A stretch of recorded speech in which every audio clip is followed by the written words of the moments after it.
Hello everyone, my name is Sarthak and I welcome you all to the video CBSE Class 12th Evaluation Criteria 2021 school perspective.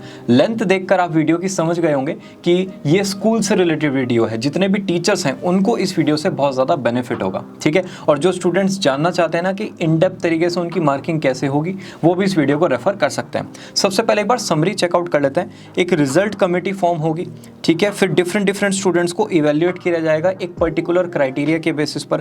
Criteria अगर fulfil नहीं होता है फिर rational document को refer किया जाएगा।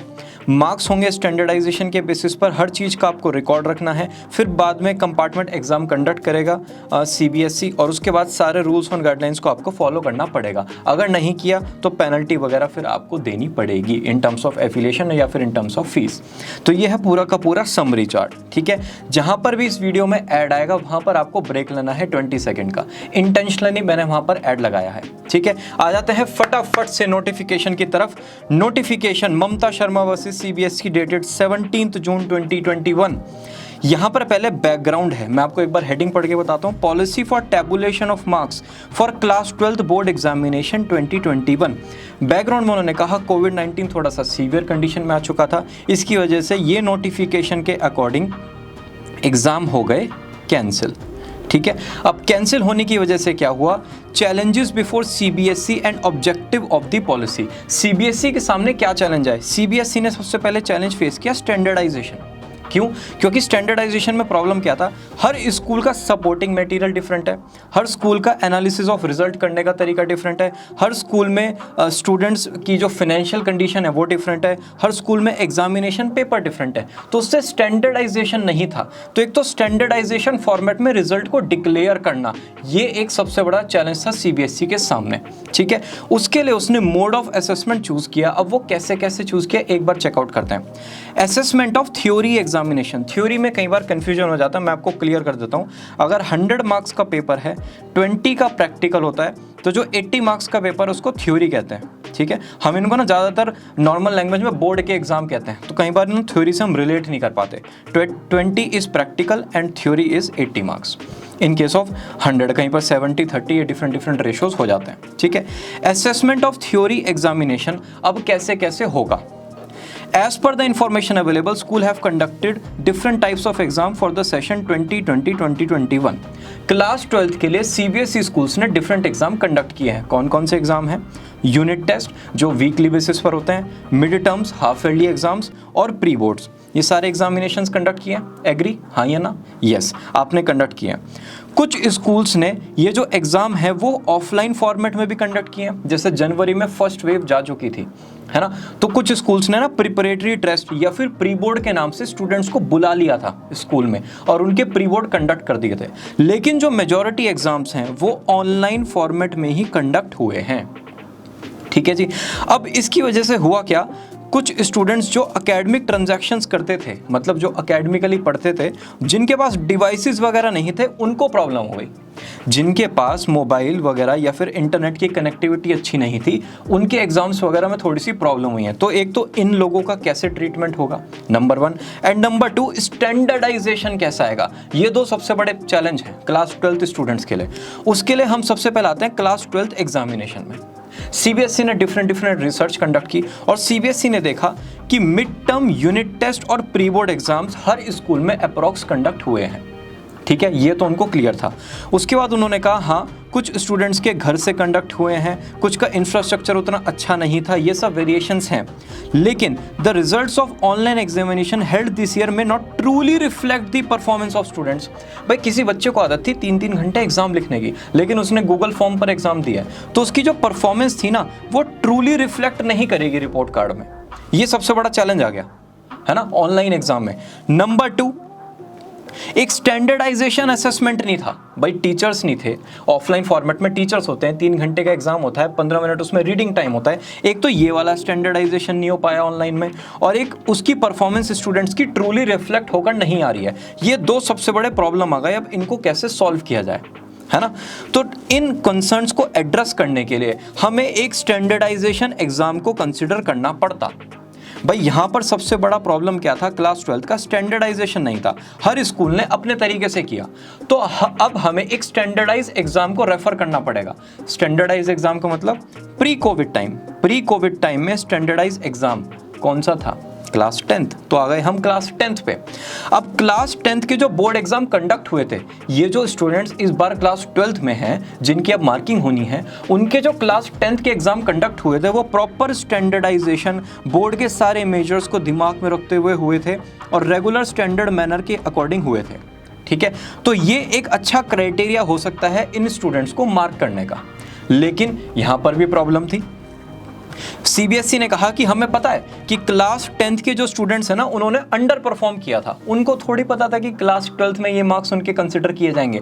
तो इस बात का उन्होंने ध्यान रखते हुए कहा कि भाई हम बेस्ट 3 सब्जेक्ट्स को ही कंसिडर करेंगे क्लास 10th के, कि भाई बच्चे ने 100% अपना नहीं दिया, वो क्लास 12th के हिसाब से नहीं दे रहा था, हम ये बात समझते हैं। तो उन्होंने कहा बेस्ट 3 सब्जेक्ट्स ही हम कंसिडर करेंगे आउट ऑफ 5, बाकी हम जो 2 सब्जेक्ट जिसमें उसने अंडर परफॉर्म किया है उससे हमारा कोई मतलब नहीं। ठीक है जी, लेकिन ये बेस्ट 3 से भी सारी कहानी थोड़ी खत्म होती है। फिर 2 बड़ी प्रॉब्लम आ गई। अब वो प्रॉब्लम क्या थी कि भाई स्टूडेंट की एबिलिटी अगर इंक्रीज होगी हो तो भाई 10th क्लास में स्टूडेंट का फोकस कुछ और था, 12th में कुछ और फोकस है, राइट। अगर उसकी एबिलिटी इंक्रीज हो गई तो क्या करें, और जो 10th क्लास में उसके 3 सब्जेक्ट्स थे वो 12th में चेंज हो गए।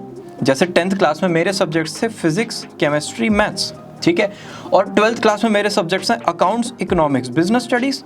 तो ये तो मेरा ट्रू पोटेंशियल चेक ही नहीं कर पाया। चलो भाई, पीसीएम स्ट्रीम का स्टूडेंट तो एक बार को रिलेट कर भी सकता है, लेकिन कॉमर्स स्ट्रीम के लिए कैसे रिलायबल सोर्स हो जाएगा, है ना। तो हमें कुछ 11th का भी कंसिडर करना पड़ता, इसलिए हम आ गए फिर 11th क्लास में।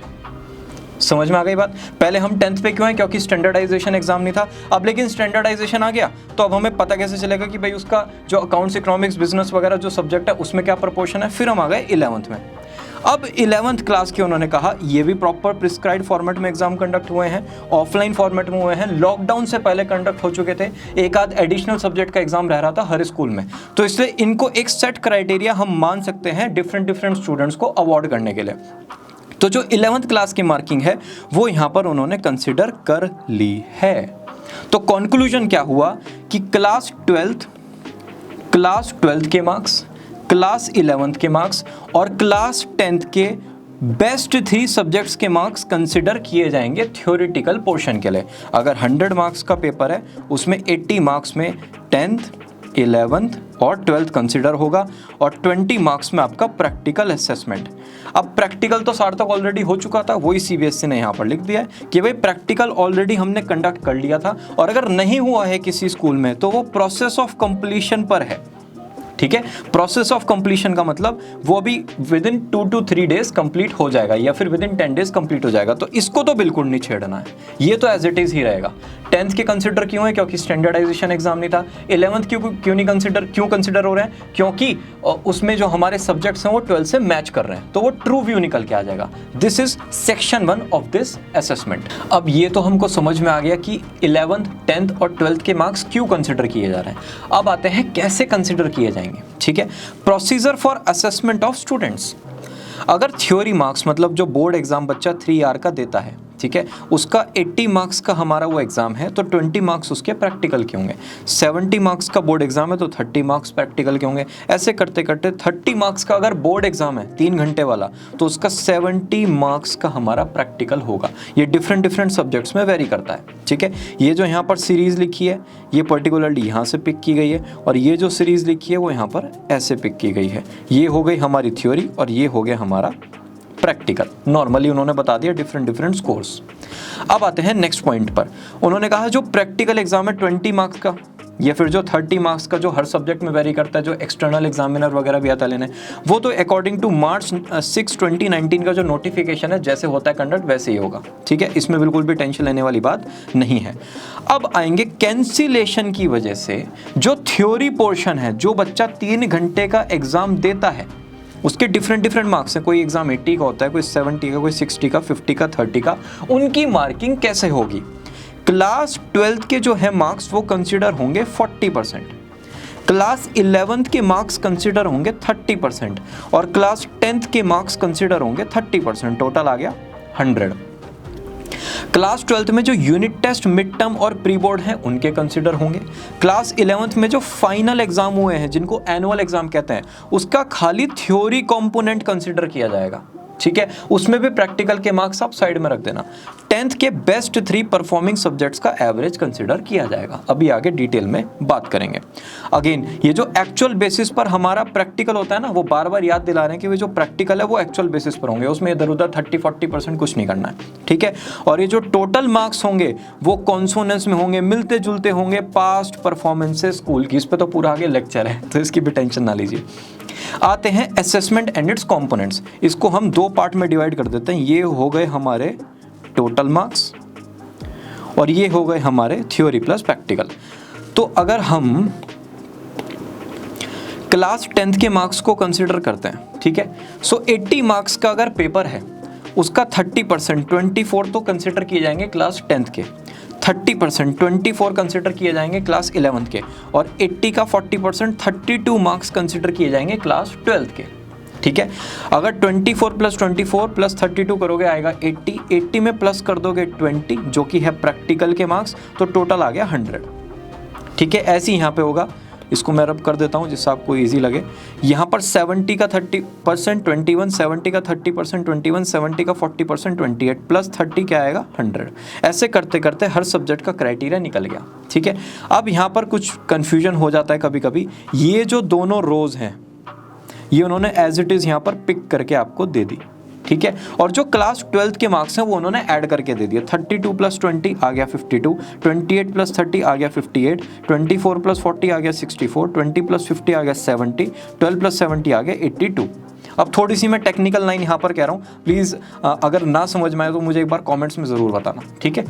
जो 80 मार्क्स का थ्योरी का पेपर है, 80 मार्क्स का जो थ्योरी का पेपर है उसमें आउट ऑफ 100 52 मार्क्स होंगे क्लास 12th के। आया चला गया। जो 70 मार्क्स का थ्योरी का पेपर है उसमें आउट ऑफ 100 58 मार्क्स होंगे क्लास 12th के, 21 होंगे 11th के और 21 होंगे 10th के। ऐसे करते करते ये पूरा फॉर्मूला आ जाएगा। इसमें इसको प्लस करोगे इन सब का ग्रैंड टोटल आएगा 100, क्योंकि हमने सिर्फ थ्योरी प्लस प्रैक्टिकल 12th का यहाँ पर कंबाइन करके लिख दिया। बाकी दोनों section as it is, 10th ऐसी 10th ऐसी, 11th ऐसी 11th ऐसी। ये ए है ये बी है तो ये हो गया A + B, ठीक है। इतना क्लियर है। अब आते हैं कंप्यूटेशन इनका कैसे होगा, सबसे इंपॉर्टेंट चीज। थोड़ा सा डिटेल में आगे हम इसमें जाते जाएंगे। तो सबसे पहले आते हैं क्लास 12th के थ्योरी मार्क्स, कि भाई ये जो थ्योरी मार्क्स हैं, ये जो ये वाला जो पोर्शन है, ये वाला जो पोर्शन है ये कैसे हम फाइंड आउट करेंगे। उन्होंने कहा computation of theory marks for class 12th will be based on performance in 1 और, ये बहुत इंपॉर्टेंट है, और सब रब करके मैं एक बार आपको यही हाईलाइट करके बताता हूँ, और more unit test, mid term, pre board, theory examination. अगर आपको लगता है कि यूनिट टेस्ट जो कंडक्ट हुए थे स्कूल में वो प्रॉपर फॉर्मेट के अकॉर्डिंग नहीं थे, यूनिट टेस्ट 1 साल पहले कंडक्ट हुआ था, तब हमें ऑनलाइन का इतना आइडिया नहीं था, तो आप यूनिट टेस्ट को छोड़ सकते हो। 12th का कितना क्राइटेरिया, 40%, अभी हमने दिखाया था यहाँ पर, ये रहा 40%। तो 40% आपको जो कंसिडर करना है उसमें आप प्री बोर्ड को कंसिडर कर सकते हो 30 और मिड टर्म को कर सकते हो 10। आपको यूनिट टेस्ट कंसिडर करने की जरूरत है ही नहीं। लेकिन आपको लगता है कि भाई मिड टर्म भी अच्छे से कंडक्ट नहीं हुआ था, मिड टर्म में भी अभी हम ऑनलाइन सीख रहे थे, ऑनलाइन टीचिंग सीख रहे थे, तो आप प्री बोर्ड को पूरा क्राइटेरिया दे सकते हो 40% का, ठीक है। लेकिन आपको लगता है कि नहीं भाई हम तो ऑनलाइन डिजिटली साउंड थे, हमें unit test, mid term, pre board अच्छे से कंडक्ट किया है, मैक्सिमम अटेंडेंस थी, तो आप इन तीनों को वेटेज दे सकते हो अपने अकॉर्डिंग, 10, 10 और 20, बस 40 से ज़्यादा नहीं होगी। कुल मिला के बात यह है, आपके हाथ में है आप किस पर्टिकुलर एग्जाम को कितना वेटेज देना चाहते हो, ठीक है जी। चाहे आप 10, 10, 20 कर लीजिए, 20, 10, 10 कर लीजिए, एक को किसी को 40 दे दीजिए, बिल्कुल आपके हाथ में है, ठीक है जी। The result committee of the school may decide the weightage, ठीक है। रिजल्ट कमिटी अभी हम आगे बात करेंगे। फॉर एग्जाम्पल वो प्री बोर्ड को प्रेफरेंस देना चाहते हैं तो आप प्री बोर्ड को प्रेफरेंस दे सकते हो, अगर आप pre board plus mid term को प्रेफरेंस देना चाहते हो तो आप इसको प्रेफरेंस दे सकते हो। लेकिन हमने जब ये कर दिया उसके बाद हमारे सामने 2 प्रॉब्लम आएंगी, क्या क्या। There may be difference in terms of mode of conduct of examination. भाई प्री बोर्ड कंडक्ट हुआ था ऑफलाइन फॉर्मेट में और यूनिट टेस्ट कंडक्ट हुआ है ऑनलाइन फॉर्मेट में, इसका क्या होगा। और कुछ स्टूडेंट्स ना अपीयर नहीं हुए, मतलब अगर आप प्री बोर्ड को कंसिडर कर रहे हो 20%, लेट्स टेक एन एग्जांपल, ठीक है, लेकिन प्री बोर्ड में 50% स्टूडेंट्स आए नहीं, तो अब उन 50% स्टूडेंट्स को कैसे मार्किंग देंगे आप, ये सबसे बड़ी कंसर्न थी ना। यहाँ पर फिर उन्होंने कह दिया सीबीएसई ने कि भाई रिजल्ट कमेटी के हाथ में है। और अगेन यहाँ पर एक बहुत ही इंपॉर्टेंट वर्ड है, constituted by the school will have to address these challenges based on the analysis and study. ये एकदम से नहीं लेना है, एनालिसिस एंड स्टडी, अच्छे से ट्रायल टेस्ट करने के बाद, सोचने के बाद कि भाई अगर ऐसा हुआ तो ऐसा करना है, ऐसा हुआ तो ऐसा करना है। और ये नहीं कि आपने अपने आप ले लिया और किसी को बताया नहीं। एनेक्सर 2 में आपको मेंशन करना पड़ेगा। क्या मेंशन करोगे? The reason for the weightage given to different exam. अगर प्री बोर्ड को 40% स्कोर दिया है तो क्यों दिया है, मिड टर्म को 20% दिया है तो क्यों दिया है, ठीक है। और जो स्टूडेंट्स उस पर्टिकुलर एग्जाम में अपीयर नहीं हुए, आपने प्री बोर्ड में 40% वेटेज रखा, 2 बच्चे हैं जो प्री बोर्ड में आए नहीं, तो उनका आपने वेटेज कैसे किया, उनकी मार्किंग कैसे की, वो आपको अच्छे से लिखना पड़ेगा। मेरे साथ बोल देंगे एक बार, सबसे पहले तो कि आपने वेटेज कितनी कितनी एग्जाम को क्यों दी, उसका वैलिड रीजन, प्लस जो स्टूडेंट एब्सेंट था उसका आपने वहां पर ट्रीटमेंट कैसे किया, ये दोनों चीजें आपको लिखनी पड़ेंगी। एक बार एनेक्सर चेकआउट कर लेते हैं। यहाँ पर लिखा है स्कूल नेम, एफिलिएशन नंबर वगैरह आ जाएगा। यूनिट टेस्ट कितनी बार कंडक्ट हुआ, हमने लिख दिया जी 1 टाइम। प्री बोर्ड हुए 2 टाइम्स, ड्यूरेशन था 3, ठीक है। अब आ जाता है यहाँ पर reason for weightage given to different test और एग्जाम, जो मैंने अभी पीछे बताया था ना, ए और बी, ये ए और ये बी, और ये यहाँ पर आ गए, यहाँ पर ए पॉइंट आएगा, यहाँ पर बी, कि अगर कोई स्टूडेंट हैज़ नॉट टेकन कोई भी प्रॉब्लम की वजह से, तो उसका आपने यहाँ पर मार्किंग कैसे की वो लिखना है, ठीक है। और अगर कोई प्रॉब्लम हो जाती है और अलाइनमेंट में नहीं है सीबीएसई के मार्किंग, तो वापस से आपको मार्किंग स्केल अप करनी पड़ेगी, वो उन्होंने यहाँ पर लिख दिया है, ठीक है। फाइनल मीटिंग की जो प्रोसीडिंग होगी वो आप यहाँ पर लिखोगे, प्लस उसके बाद जितने भी मेंबर्स हैं उनके जो सिग्नेचर वगैरह है और उनके नेम वगैरह यहाँ पर आ जाएंगे, ठीक है। ये तो हो गई क्लास 12th की मार्किंग। 12th की मार्किंग हमें क्लियर हो गई, एक बार से रिवाइज कर लेते हैं फटाफट से। अगेन यहाँ पर हमें ऑफलाइन ऑनलाइन फॉर्मेट में कंडक्ट हुए हुए एग्जाम्स हैं, वो आपके पास पूरी अथॉरिटी है कि कितना आपको किसको वेटेज देना है। जो भी आप वेटेज कंसिडर करोगे उसको प्रॉपर फॉर्मेट में एनेक्सर में लिखना पड़ेगा, नहीं तो प्रॉब्लम हो जाएगी, ठीक है। ये तो हो गया क्लास 12th। अब आते हैं क्लास 11th पर।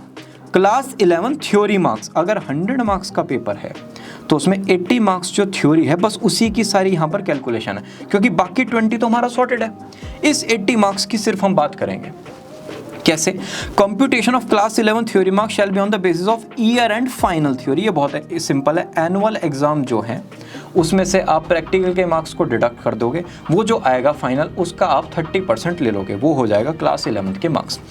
क्लास 10th के मार्क्स, बेस्ट 3 सब्जेक्ट्स, ये रहा best 3 performing subjects out of 5, उनका एवरेज आपको कंसिडर करना है इनटू 30%, ठीक है जी। अब इसको इजी करने के लिए जो क्लास 10th के मार्क्स हैं आपको वो ढूंढने की जरूरत नहीं है, सीबीएसई आपको वो पूरी की पूरी शीट प्रोवाइड करेगा क्लास 10th के मार्क्स की। तो बस आपको क्लास 11th के मार्क्स को अच्छे से अलाइन करना है, उसके बाद आप सारा मेजर वहाँ पे कर सकते हो कि 30% क्लास 10th, 30% क्लास 11th और 40% क्लास 12th, ठीक है जी। ये हो गई बात खत्म। अब आते हैं constitution of result committee. Result committee अभी हम बात कर रहे थे ना, तो उसमें क्या क्या है। टोटल 5 मेंबर्स होंगे। Principle of the school first person, second 2 जो सीनियर मोस्ट टीचर्स होंगे स्कूल के, यहाँ पर अच्छा लिखा है सीनियर मोस्ट, क्योंकि थोड़ा सा ना करते करते आपको माइंड में कन्फ्यूजन्स बहुत सारे होंगे। तो जो इनएक्सपीरियंस टीचर है 3 to 4 ईयर्स का जिनके पास एक्सपीरियंस है, वो यहाँ पर ज़्यादा कन्फ्यूज होंगे। सीनियरिटी का यहाँ पर उन्होंने थोड़ा सा रिस्पेक्ट रखते हुए कहा कि सीनियर मोस्ट टीचर्स को लेना है स्कूल के, plus 2 teachers from neighbouring senior secondary schools. 5 members की टीम। स्पेशल इनवाइट किस किस को जाएगा? आईटी बैकग्राउंड के कोई टीचर हैं उनको जाएगा, प्लस सब्जेक्ट टीचर। भाई आपने सीनियर मोस्ट टीचर में let's take an example, physical education के टीचर नहीं लिए, तो जो फिजिकल एजुकेशन के जो टीचर हैं उनको हम बुला सकते हैं स्टूडेंट्स को और सब्जेक्ट्स का असेसमेंट करते टाइम। क्लियर होगी बात? अच्छा, आईटी बैकग्राउंड के टीचर, ये 10th के नोटिफिकेशन में नहीं था, ये अब क्यों आया है वो आपको बताना चाह रहे हैं कि जब आप पोर्टल पर जितना भी रिजल्ट अपडेट करोगे तो आईटी बैकग्राउंड के जो टीचर हैं वो अपडेट करें, क्योंकि पिछली बार थोड़ी सी प्रॉब्लम्स हुई है अपडेट करने में। प्लस नंबर 2, आप एक्सेल शीट भी बना सकते हो स्कोर की।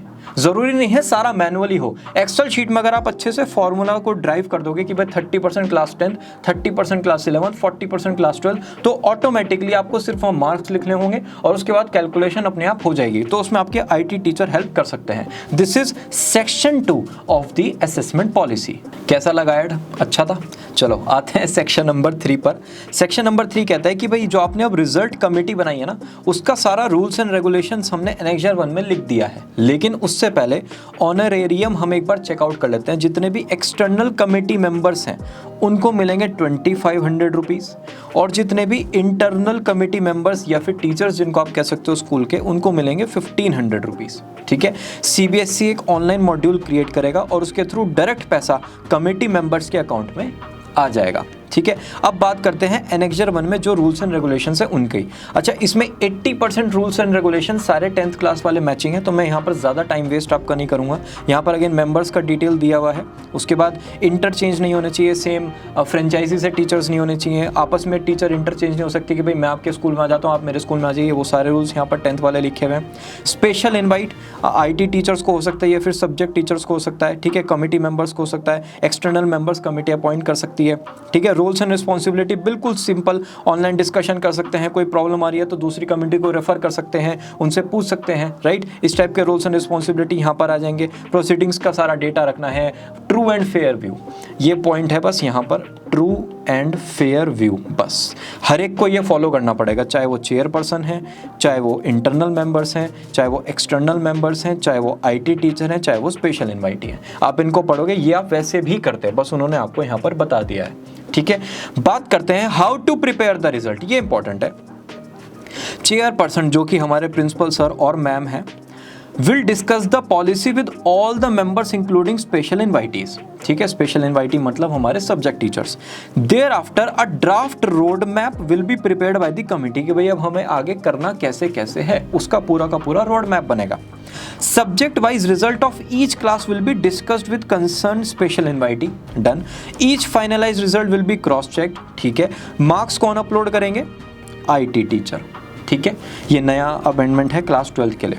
अबव आर सजेस्टेड गाइडलाइन, अगर आपको इसमें कुछ चेंज करना है, कोई अपना रोड मैप बाद में बनाना है, पहले कुछ डिस्कशन करना है, तो वो भी आप यहाँ पर कर सकते हो। ठीक है, अब आते हैं सबसे इंपॉर्टेंट और थोड़े से टेक्निकल एस्पेक्ट पर। ठीक है, ऐसा लगेगा कि ये समझ में नहीं आया, लेकिन अगर आप इसको 1-2 बार सुनोगे आपको बिल्कुल क्लियर हो जाएगा। Point number 10, assessment moderation of class 10th and 12th component. ठीक है जी, 11th and 12th component, 11th की मार्किंग और 12th की मार्किंग में असेसमेंट मॉडरेशन कैसे होगा। As marks of class 11th and 12th component will be awarded at school level, ये आ गया school level, they will be strictly not be comparable across schools, क्योंकि कुछ स्कूल्स ने डिफिकल्ट पेपर बनाया था, कुछ स्कूल्स ने इजी पेपर बनाया था, कुछ स्कूल्स ने लीनियंट मार्किंग की थी, कुछ स्कूल्स ने स्ट्रिक्ट मार्किंग की थी। ठीक है, तो आप आपस में डिफरेंट स्कूल्स कंपेयर नहीं कर सकते अपना रिजल्ट कि भाई उनका तो अच्छा है, हमारा थोड़ा गड़बड़ा है, नहीं, क्योंकि आपके पेपर पैटर्न डिफरेंट था, इवैल्यूएशन स्टैंडर्ड डिफरेंट था, mode of conduct of exam different था, इसलिए आप उनको कंपेयर नहीं कर सकते। बट स्टैंडर्डाइजेशन रखने के लिए हर स्कूल को एक इंटरनली मॉडरेशन पॉलिसी को फॉलो करना पड़ेगा। अब वो क्या है? स्कूल को 10th plus 11th plus 12th इनके मार्क्स को टोटल 30-40% लाकर जो ग्रैंड टोटल आएगा, ठीक है, ध्यान से, जो ग्रैंड टोटल आएगा उसको मॉडरेशन पॉलिसी के अकॉर्डिंग यूज करना पड़ेगा। सार्थक बिल्कुल समझ में नहीं आया, अभी हमने समझाया नहीं है, आते हैं ना। Historical performance of previous 3 year board examination will be checked, जैसे कि इन्हीं का एग्जांपल हम कंसिडर करते हैं। 17-18 में एवरेज परसेंटेज था स्कूल का 72%, मतलब कुछ स्टूडेंट्स के 68% मार्क्स थे, कुछ के 98, कुछ के 88। एवरेज जो स्टूडेंट पास परसेंटेज था उस पर्टिकुलर ईयर का वो था 72। 18-19 में था 74 और 19-20 में था 71%। ठीक है, अब जो ईयर हाईलाइटेड है, जिस ईयर में सबसे ज़्यादा मार्क्स हैं, उसको रेफरेंस ईयर कंसिडर किया जाएगा। यही इन्होंने यहाँ पर लिखा है, the selected year will be the reference year for the school. For each subject the school will have to follow a broad distribution of marks.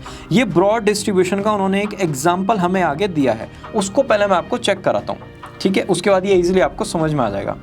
चलो जी, आ जाओ फटाफट से। आपका रेफरेंस ईयर जो यहाँ पर हमने रेफरेंस ईयर कंसिडर किया है ना 18-19, यहाँ पर सीबीएसई ने उसको इजीली कंडक्ट करने के लिए लिख दिया है 2020, मतलब 2021 है हमारा ये वाला ईयर और 2020 रेफरेंस ईयर। ये जो ईयर है ये आपका रेफरेंस ईयर होगा, कंफ्यूज नहीं होना बिल्कुल भी। रेफरेंस ईयर आ गया। अब रेफरेंस ईयर में हमने मैथमेटिक्स सब्जेक्ट को कंसिडर किया है, ठीक है जी।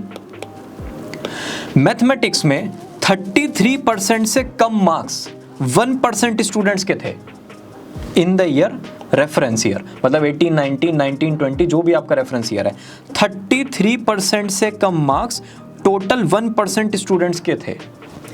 33% से 50% तक मार्क्स टोटल 19% स्टूडेंट्स के थे। 50% से 75% तक मार्क्स टोटल 30% स्टूडेंट्स के थे क्लास में। 75% से 95% थे 20% स्टूडेंट्स के, और 95% से ज़्यादा मैथमेटिक्स में क्लास के 30% स्टूडेंट्स ने स्कोर किया था। समझ में आ गई बात? हाँ या ना? नॉर्मल परसेंटेज है, हमने डिफरेंट स्टूडेंट्स को यहाँ पर बाइफरकेट कर दिया है। जो वर्ड लिखा था ना यहाँ पर ब्रॉड डिस्ट्रीब्यूशन ऑफ मार्क्स, जो पीछे लिखा था मैं आपको दिखा देता हूँ, ये ब्रॉड डिस्ट्रीब्यूशन ऑफ मार्क्स वो यहाँ पर हमने कर दिया, ठीक है। रेफरेंस ईयर का एक सब्जेक्ट उठाएंगे, उसको इस टाइप से बाइफरकेट करेंगे और टोटल स्टूडेंट्स को हम लिखेंगे, उनकी परसेंटेज डिवाइड यहाँ पर कर लेंगे। 1%, 19, 30, 20, 30, टोटल क्या आएगा? हमेशा से 100% आएगा। एवरेज मार्क्स थे मैथमेटिक्स के 62, ये हमने अपनी शीट वगैरह से यहाँ पर लिख दिए, ठीक है। और ओवरऑल एवरेज सारे सब्जेक्ट का मिला के था 66। बस अभी इतना ही समझना है। पहले हमने ये परसेंटेज निकाल लिया यहाँ पर डिफरेंट स्टूडेंट्स का कंसिडर करते हुए, भाई 33% से कम इतने थे, इसमें इतने, इसमें इतने, इसमें इतने, इसमें इतने। एवरेज मार्क्स मैथ्स के थे 62 और सारे सब्जेक्ट्स का एवरेज था 66। ये हो गई हमारी फर्स्ट, ये हो गई सेकंड और ये हो गई थर्ड। अब आ गए हम करंट सेशन पे। करंट सेशन पे ये जो सेम परसेंटेज है ना, ये वाली, ये परसेंटेज हम नंबर ऑफ स्टूडेंट्स पे लगा देंगे। फॉर एग्जांपल सीबीएसई ने कहा भाई इस साल आपके पास 200 बच्चे हैं, ठीक है। अब ये परसेंटेज आप 200 स्टूडेंट्स पे लगा दो। 1% of 200, 19% of 200, 30% of 200, 20% of 200, 30% of 200। ये सेम परसेंटेज हमने उठाई और इसको 200 पे लगा दिया। क्या आएगा कि भाई 33% से कम टोटल 2 स्टूडेंट्स के मार्क्स होने चाहिए। 33 to 50% के रेंज में 38 स्टूडेंट्स के मार्क्स होने चाहिए। 50 to 75% की रेंज में 60 स्टूडेंट्स के मार्क्स होने चाहिए। यहाँ पर 40 और यहाँ पर 60 स्टूडेंट्स। क्लियर हो गई? हमने रेफरेंस ईयर की परसेंटेज को उठाया और इस साल के जो टोटल नंबर ऑफ स्टूडेंट्स हैं उस पर लगा दिया। ऑटोमेटिकली हमारे पास क्या आ गया? ब्रॉड डिस्ट्रीब्यूशन ऑफ मार्क्स, ठीक है। अब ये जो उन्होंने कहा है कि यहां पर जो एवरेज मार्क्स है ना 62, इसमें ±5 हो जाएगा, बस इससे ज्यादा नहीं होगा। ये रहा ±5।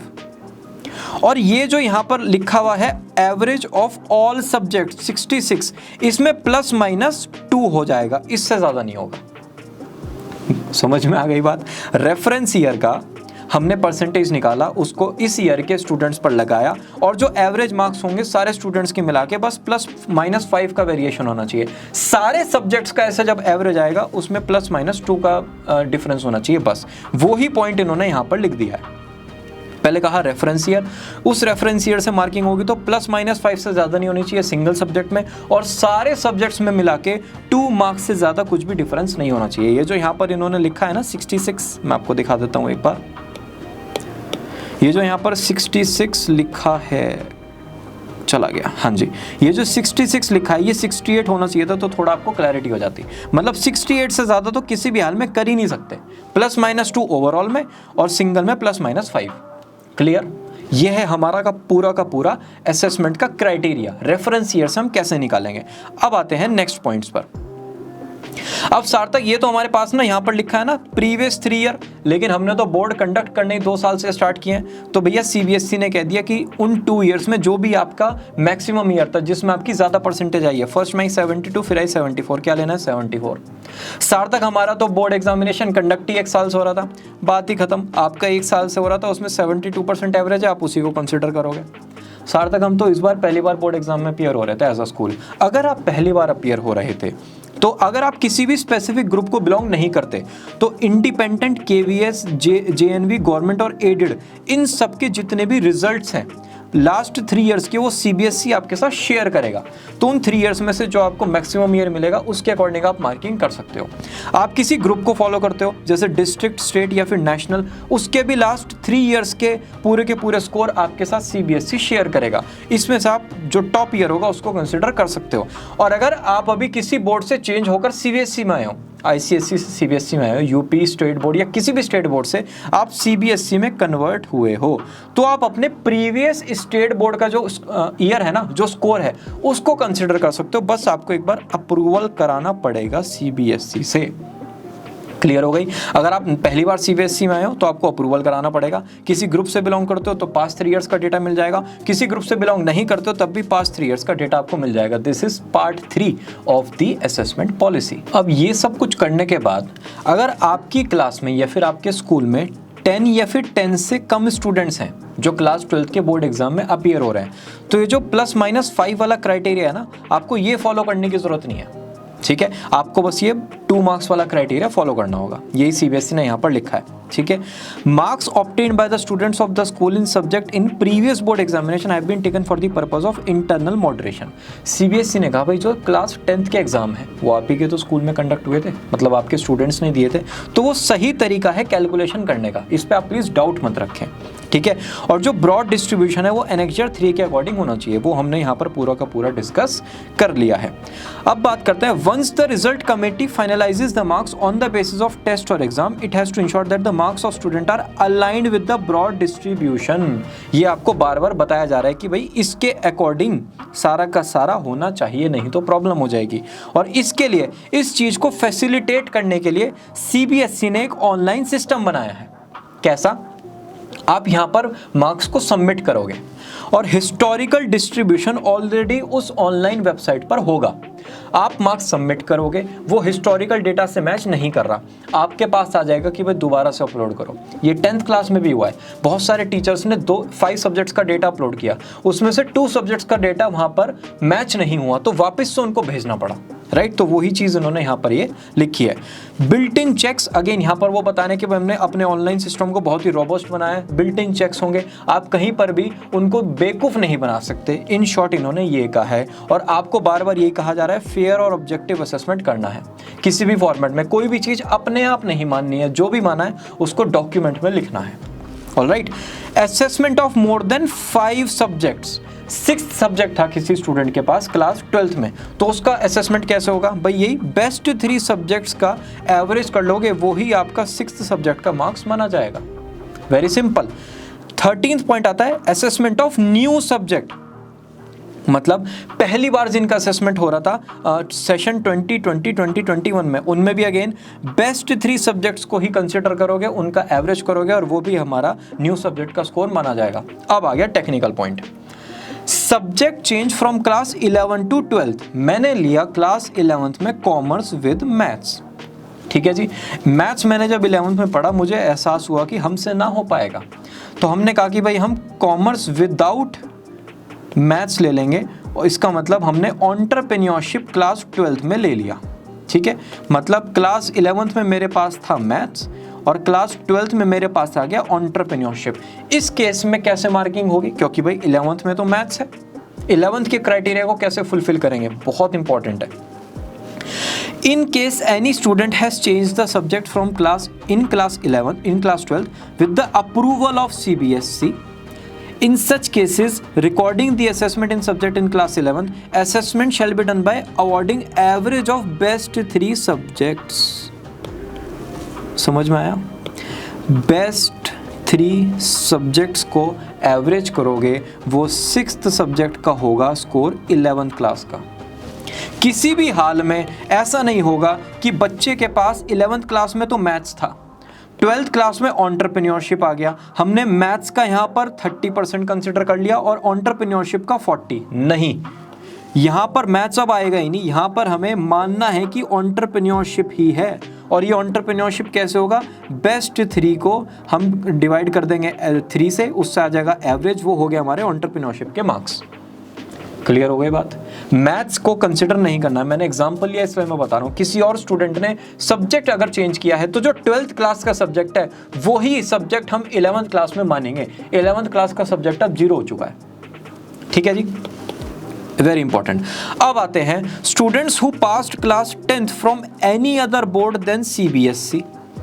भाई वो था बच्चा आईसीएसई में या फिर किसी स्टेट बोर्ड में, तो उस केस में क्या होगा, बहुत इंपॉर्टेंट है। मैं आपको डायरेक्ट लैंग्वेज इसलिए पढ़ के सुना रहा हूँ क्योंकि आपको एट द एंड थोड़ा सा पढ़ना तो पड़ेगा। Recording of class 10th result, आपको पता चला कि भाई स्टूडेंट जो है वो किसी और बोर्ड से था, तो अगर सीबीएसई का केस है तो प्री फिल्ड मोड आ जाएगा। आप अगर सीबीएसई स्कूल में वो जो स्टूडेंट था वो 10th क्लास में भी था और 12th क्लास में भी था, तो जब 10th क्लास की आप मार्किंग करोगे ना, प्री फिल्ड ऑटोमेटिकली वेबसाइट पर सारा उसका डेटा अपलोडेड होगा, उसकी तो टेंशन ही खत्म, जो सीबीएसई के थ्रू है।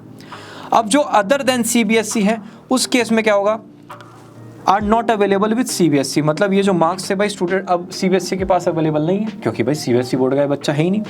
Accordingly schools where such students are studying will upload the marks of such students on boards link, board के लिंक पर अपलोड किए जाएंगे, पूछे जाएंगे हर बोर्ड से। कितना बड़ा स्टेप है, राइट? सीबीएसई कितनी मेहनत कर रहा है। Also while uploading the marks schools will ensure that maximum marks in each subject are similar to the CBSE. बस ये मुझे पॉइंट समझाना है, बाकी तो आप सब समझ जाओगे। फॉर एग्जाम्पल कोई एक सब्जेक्ट है एक्स, 10th क्लास में यूपी बोर्ड में वो है 70 मार्क्स का, ठीक है, लेकिन सीबीएसई उसे कंडक्ट करता है 80 मार्क्स का। ठीक है, ध्यान से, 70 मार्क्स में से उसके आए 63, तो आपको डायरेक्ट यहां पर 63 नहीं लिखना है भाई। 63 कितना परसेंट हो गया 70 का, 90%। तो ऐसे ही 80 का भी आप 90% करोगे, 72 मार्क्स आप बच्चे के लिखोगे, उसको लेवल में लेकर आओगे। अगर बेस मार्क्स डिफरेंट है, समझ में आ गई? अगर 100 में से होता फिर तो बात ही खत्म हो गई थी, लेकिन हम थ्योरी पोर्शन को ही कंसीडर कर रहे हैं। तो अगर यहाँ पर थ्योरी कम था ना, तो उन्होंने कहा है कि भाई प्रोपोर्शनेटली आपको इंक्रीज डिक्रीज करने पड़ेंगे। ठीक है, यहाँ पर उन्होंने लिखा है will proportionately change the marks before uploading. ठीक है, स्टेट बोर्ड में 70 मार्क्स का पेपर था तो 70 में से मार्किंग हुई, अब उस मार्किंग की परसेंटेज निकाल के आपको सीबीएसई के अकॉर्डिंग लगानी पड़ेगी। Good to go. अब आते हैं point number 16, safe keeping of records. Again जितने भी आप डेटा वगैरह बनाओगे, जितने भी शीट्स वगैरह बनाओगे, उनको अच्छे से सेफली रखना है। Verification of records by CBSE, CBSE team appoint कर सकती है, टीम अपॉइंट कर सकती है, और कभी भी वो रैंडमली स्कूल में विजिट कर सकते हैं पूरा का पूरा एविडेंस वगैरह चेक करने के लिए। ये है point number 4 of the assessment policy. अब आते हैं last part of the policy पर, एक्शन अगेंस्ट नॉन कंप्लायंस। अगर आप किसी भी फॉर्मेट को प्रिस्क्राइब्ड रूल्स से नहीं यूज करते हो, तब आपके स्कूल को डिसएफिलिएट भी किया जा सकता है, कोई फाइनेंशियल पेनल्टी भी आपको बियर करनी पड़ सकती है, और अगर क्लास 12th का आपने कुछ ज़्यादा ही गड़बड़ किया तो आपका रिजल्ट भी होल्ड पर जा सकता है। ठीक है, data once uploaded will be final. अगर आपने क्लास 12th का डेटा एक बार अपलोड कर दिया है पोर्टल पर तो वो फाइनल है। हाँ, उसके बाद अगर सीबीएसई को लगा कि भाई आपके डेटा में कुछ प्रॉब्लम है, ये फिर वो प्रिस्क्राइब्ड रूल्स के अकॉर्डिंग नहीं है, तो वो आपको रिवाइज करने के लिए कह सकते हैं। लेकिन आप खुद सीबीएसई को नहीं कह सकते कि सर एक गड़बड़ रह गई, एक छोटी सी प्रॉब्लम हो गई, अरे ये भूल गए। जो एक बार डेटा सबमिट हो गया वो हो गया। ठीक है जी, बात करते हैं candidate not appeared in any assessment. कोई भी अगर कैंडिडेट किसी भी असेसमेंट में अपीयर नहीं हो तो उसकी मार्किंग कैसे होगी? If any candidate has not appeared in any of the assessment, यहां पर साफ लिखा है the school will not conduct any examination now, tension free. Exam conduct करना ही नहीं है, बिल्कुल भी नहीं करना है। Committee will do an objective assessment of such student using 10th, 11th और 12th। इसी के एविडेंस के बेसिस पर आप उसकी मार्किंग करोगे, ये नहीं अब उसका दोबारा से एग्जाम होगा। किसी को कोई डिसेबिलिटी और बेंचमार्क डिसेबिलिटी है, उस केस में भी दोबारा से अब एग्जाम तो कंडक्ट होंगे ही नहीं, ये तो भूल ही जाओ। उस केस में 10th, 11th, 12th के एविडेंस के बेसिस पर ही मार्किंग होगी। इस रूल के अकॉर्डिंग सीबीएसई रिजल्ट को डिक्लेयर करेगा। Boards policy for qualifying class 12th examination, अगर कोई स्टूडेंट क्वालिफाई नहीं कर पाता है तो उसको एसेंशियल रिपीट या फिर कंपार्टमेंट कैटेगरी में रखा जाएगा। ठीक है, पॉलिसी ऑफ वेरिफिकेशन, फोटोकॉपी और आंसर बुक ये हर साल होता था, लेकिन जब इस बार सारी मार्किंग ही स्कूल में हो रही है तो फिर काहे का वेरिफिकेशन, काहे का फोटोकॉपी और काहे का revaluation, right? Schedule of activities कैसे कैसे होगा एक बार चेक कर लेते हैं। फॉर्मेशन ऑफ रिजल्ट कमिटी वगैरह ये सब होगा 23 जून तक। 30 जून तक आपको रोड मैप पूरा अपना फाइनल करना है। 15 जुलाई तक आपको सारे के सारे मार्क्स बोर्ड लिंक पर अपलोड करने हैं। और ये 28 जून तक आपको जो सब्जेक्ट वाइज क्राइटेरिया ना जो सीबीएसई को भेजना है वो आपको 28 जून तक सेंड कर देंगे। 8 जुलाई तक आपके जो मार्क्स हैं वो पोर्टल पर अपलोड हो जाने चाहिए और declaration of result by CBSE 31 जुलाई तक हो जाएगा। उससे पहले भी हो सकता है, उन्होंने पहले ही बता दिया भाई लास्ट डेट का वेट नहीं करना है, 1-2 दिन पहले कंप्लीट करने की ही हमें कोशिश करनी है। ठीक है जी। Support to the schools, seminars, webinars वगैरह सब कुछ कंडक्ट होंगे इस पॉलिसी को एक्सप्लेन करने के लिए। लेकिन आई होप इस पूरा वीडियो क्या है, ट्यूटोरियल है, इस पूरे ट्यूटोरियल से आपके ऑलमोस्ट 90% डाउट्स क्लियर हो चुके होंगे। तो इन सब की एज सच आपको एकदम रिक्वायरमेंट नहीं होगी, लेकिन अगर आपका कोई डाउट आता है तो आप इस पर्टिकुलर ईमेल आईडी पर मेल भी कर सकते हो। Conduct of compartment examination, students not satisfied with the assessment, policy for private और सेकंड चांस कंपार्टमेंट, इन तीनों के केस में एग्जाम कंडक्ट होंगे। किसी का कंपार्टमेंट आया उसका भी एग्जाम कंडक्ट होगा।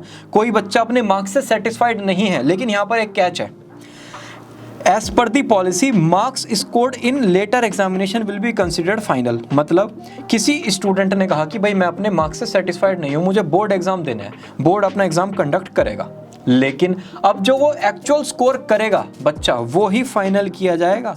ये नहीं कि उसके तबाही 82%, स्कूल ने दिए थे 92%, तो 82 कंसिडर किए जाएंगे, 92 कंसिडर नहीं होंगे।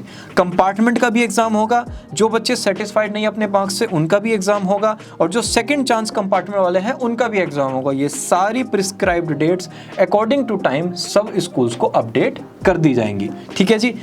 As per practice of the board कोई मेरिट लिस्ट नहीं आती है, जो हर बार 0.1% स्टूडेंट्स का मेरिट लिस्ट बनता है वो सब कुछ नहीं आएगा। कंप्यूटेशन ऑफ रिजल्ट से रिलेटेड कमेटी कंस्टिट्यूट जो हुई है वो उसके जो डिस्प्यूट्स हैं उन सब का भी आप आराम से यहाँ पर चेकआउट कर सकते हो। And after declaration of result if candidate are not satisfied with the result CBSE will provide online facility for registration of the examination. ये वाला जो स्टूडेंट है उसकी यहाँ पर बात हो रही है। ठीक है जी। इसी के साथ ये वीडियो होती है समाप्त। आपका कोई डाउट है लेट अस नो इन दी कमेंट सेक्शन। और अगर आपने इतना लंबा वीडियो देखा है, एंड तक देखा है, तो एक बार ये तो पता होना चाहिए प्लैनेट स्टडी है क्या। Planet study is a career counselling company. हम 6 to 8th क्लास का पर्सनल इंक्लाइनेशन, 9-10th क्लास के लिए सब्जेक्ट कॉम्बिनेशन जो पहले स्ट्रीम सिलेक्शन था, और 11-12th क्लास के लिए करियर सिलेक्शन प्लस पीआई में हेल्प करते हैं। ठीक है। अगर स्कूल है तो स्कूल क्या प्रॉब्लम्स फेस करते हैं, इंटरेस्ट और पर्सनैलिटी इंक्लाइनेशन नहीं है स्टूडेंट्स का। कोई बच्चा इंट्रोवर्ट है उसके लिए अलग करियर, कोई बच्चा एक्सट्रोवर्ट है उसके लिए अलग करियर है। स्ट्रीम सिलेक्शन और subject selection new education policy 2021 के अकॉर्डिंग इसमें क्लैरिटी नहीं हो पाती। करियर गाइडेंस आफ्टर क्लास 12, कौन से कॉलेजेस हैं, कौन से एंट्रेंस एग्जाम है, कौन सी डिग्रीज हैं, कौन से प्रोफेशनल कोर्सेज हैं, मोर देन 300+ करियर्स हैं, कौन सा करियर हमारे बच्चे के लिए स्कूल पर्सपेक्टिव से बेस्ट है, इसमें प्रॉब्लम होता है। And faculty development program, teachers को ऑनलाइन ऑफलाइन वर्ल्ड में कैसे मैनेज करना है ये नहीं मिल पाता। हमने कोरोना टाइम में मोर देन 5000 टीचर्स को ट्रेन किया है और रेगुलर बेसिस पर हम टीचर्स के लिए कंटेंट क्रिएट करते हैं। तो आपको इस चीज से related career guidance, career counselling से रिलेटेड कभी भी कोई हेल्प चाहिए, you can mail me sarthak@planetstudy.in। मैं ही इस कंपनी का फाउंडर हूं और मैं आपकी 100% हेल्प करूंगा। And we are the best in the career counselling world. आपका कोई डाउट है let us know in the comment section, और हम कहां मिलेंगे नेक्स्ट वीडियो में। Bye bye.